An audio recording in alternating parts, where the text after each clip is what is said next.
2:15, migdia, COPE Catalunya i Andorra. Segurament us heu fixat, no? Hi ha moltes persones que en aquesta època de pandèmia doncs, van pel carrer o per on sigui i no porten la mascareta, es neguen a portar la mascareta. Home, hi ha persones que segurament no la poden portar per prescripció mèdica o facultativa, tindran algun problema respiratori.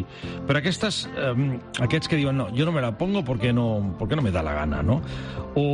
O fins i tot allò de la distància, mantenir la distància, quan estàs parlant amb una persona i no portes mascareta d'1,5 metres, 2 metres, tampoc guarden aquesta distància. Per què fan això aquestes persones? Doncs un estudi que s'ha fet, no parem de parlar d'estudis, però està bé, està el món científic, el món de la interacció personal i dels estudis està molt activat últimament. Doncs un estudi que han fet en una universitat pública al Brasil, han encastat a més de 1.600 persones. La majoria diuen que aquestes persones que es neguen a portar mascareta o a guardar la distància diuen que són sociópatas. Però què és un sociópata? Doncs ara mateix le pregunto a Gabriela Galarraga, que es psicóloga clínica. Gabriela, buenos días. Buenos días. De entrada, antes de que me digas qué es un sociópata, debo preguntarte si estas personas que muestran este comportamiento pues bastante antisocial, ¿por qué hacen esto? Bueno, es difícil generalizar, por no decir imposible, ¿no? Este estudio que tú comentas de la Universidad de Brasil, bueno, tiene una muestra de unas 1.600 personas. Hay que tener en cuenta la población brasileña, que son 200 millones, ¿no? Poco representativa sí que lo es, ¿eh? Y habla de probablemente sociópatas. Sí. La definición de sociópata en una clasificación meramente, ¿no?, de perfiles de personalidad, donde es descriptivo puramente, habla de un total desprecio, violación a los derechos de los demás, pueden llegar a la agresión, a la destrucción, a fraudes, hurtos, bueno, una infinidad de cuestiones en relación a una violación de las normas, a no poder adaptarse a las normas sociales. El problema es el siguiente: estos comportamientos supuestamente característicos de una parte de la población que sufre de este trastorno, ¿no? Igual puede aplicarse a tantos miles de ciudadanos en determinados momentos de indignación, por ejemplo, de furia, ¿no?, de rabia, o incluso en determinados sectores que no siguen las normas, desde los políticos corruptos, y más en este momento en España con la crisis institucional que estamos viviendo, ¿no? Es decir, que no se puede generalizar, en cada uno evidentemente se juegan determinadas cuestiones. Pero, ¿de qué hablamos en definitiva en estas personas que se llaman incluso negacionistas en algunos sitios? Sí. Es la negación de la realidad de la pandemia, ¿no? Es como que, bueno, no existe, surgen teorías conspiratorias, ¿no? Y viven cualquier norma que impuesta, lógicamente, por las medidas sanitarias, como un atentado contra su libertad. Y esto tanto a nivel individual, ¿no?, como tú decías, las personas que no llevan las mascarillas, o incluso en estos grupos que se han formado y que se han manifestado, ¿no? Hay cierto fenómeno de masa, cierto efecto grupal. Ya Freud habló en Psicología de las masas de estas manifestaciones, ¿no?, de los fenómenos de masas. Y Gabriela, ¿es posible una persona, olvidándonos un poco del negacionismo, porque hoy tenemos nuestra doctora en Ciencias de la Comunicación, que hablaremos con ella más tarde, nos va a explicar la historia, dónde surge eso del negacionismo, en qué momento de la historia empieza? Pero volviendo al comportamiento individual de una persona que se niega a ponerse una mascarilla, ¿es posible hacer cambiar a esa persona? ¿Hacerle cambiar de opinión de alguna manera?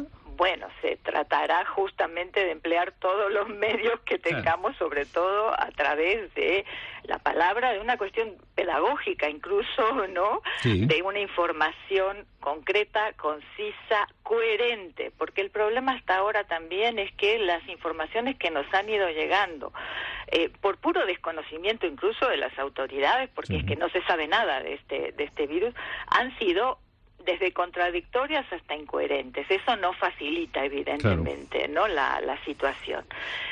Pero habrá personas que esto lo vayan entendiendo conforme pase el tiempo, conforme vivan experiencias cercanas, porque esto también marca mucho. Claro, ¿no? Es como el tema del tabaco, ¿no? Que ¿sí? no dejas de fumar hasta que a alguien cercano a ti mismo le pasa algo.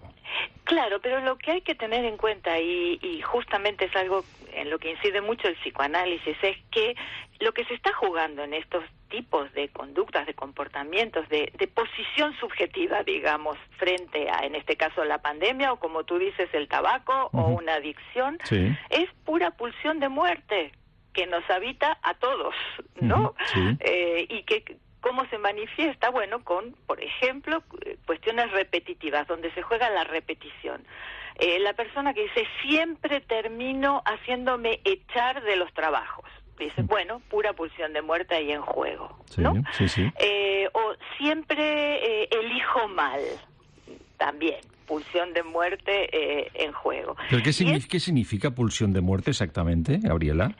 Bueno, es justamente el horror a la muerte nos suele conducir a su negación, ¿no? Y la pulsión de muerte tiene que ver con esa conciencia de finitud que solo el ser humano tiene. Los animales, bueno, se mueren, se reproducen, viven. El ser humano está marcado, si se quiere, evidentemente por la cuestión de la vida, pero también por esa pulsión de muerte, esa tentación del abismo, eso que va más allá del placer, digamos, ¿no? Hay algo que tiende al Freud lo llamaba el principio del placer, ¿no? Pero hay algo que va más allá, digamos, ¿no? Que tiene que ver con otra cuestión donde aparece el malestar, donde aparece esto de repetir algo que nos hace mal, ¿no? Y todas estas cuestiones tienen que ver con ese más allá de lo placentero. Lo que a mí en fin, yo no lo acabo de entender. Hemos visto todos imágenes en vídeos grabados, que un agente de la autoridad se acerca a una persona y le dice, por favor, haga usted el favor de ponerse la mascarilla o ponérsela bien, y ese individuo reacciona de forma violenta. A mí no me cabe en la cabeza estas reacciones, es decir, que no lo entiendo, Gabriela. Es que hay como un más allá de la palabra, ¿no? Hay un franqueamiento de la palabra y aparece en acto la violencia, ¿no? Ahí justamente pura pulsión de muerte, goce de destrucción, por ejemplo. Y esto, cuidado, se da desde una celebración deportiva, a veces en un festival de música, ¿no? Es decir, son comportamientos que surgen, por ejemplo, frente a esta situación de gozar de la destrucción. En otros, porque la violencia es un instrumento para ellos. Hablamos de los feminicidios o del no usar mascarilla, ¿no? Como forma violenta de enfrentarse a las normas. Hay otros que más bien están ahí como espectadores, ¿no? Fascinados por el espectáculo sin saber de qué va. Pero me parece que quizás, no digo que sean los peores, pero sí que están muy presentes, aunque a veces no en la escena, son determinados líderes políticos, influencers, deportistas o cantantes o el que sea, que con determinadas palabras caldean el ambiente, ¿no?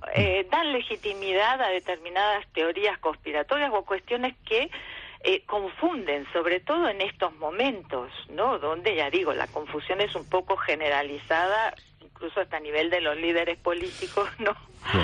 Que se resguardan y se escudan mucho en las cuestiones de la ciencia, y son los científicos los que parece que están decidiendo, ¿no?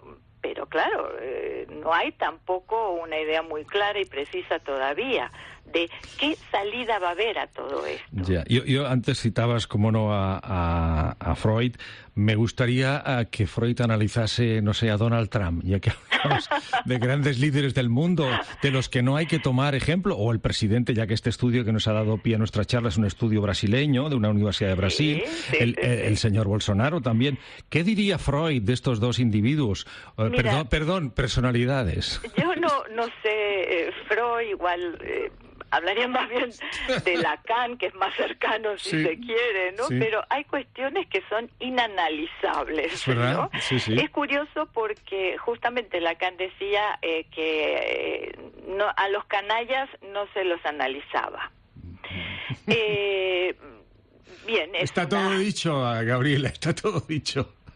Yo creo que con esa frase nos quedamos ahí y seguimos sin entender esas actitudes, como decías tú. Seguramente el origen puede estar en determinados líderes de opinión, entre comillas, que hacen cosas que no debieran, y después hay gente pues que sigue el ejemplo que no debería seguir. Gabriela, que ha sido un placer hablar contigo. Por cierto, si algún oyente quiere, porque eres una mujer muy activa a nivel médico, a nivel clínico, pero también en las redes sociales, recordamos página web para buscarte.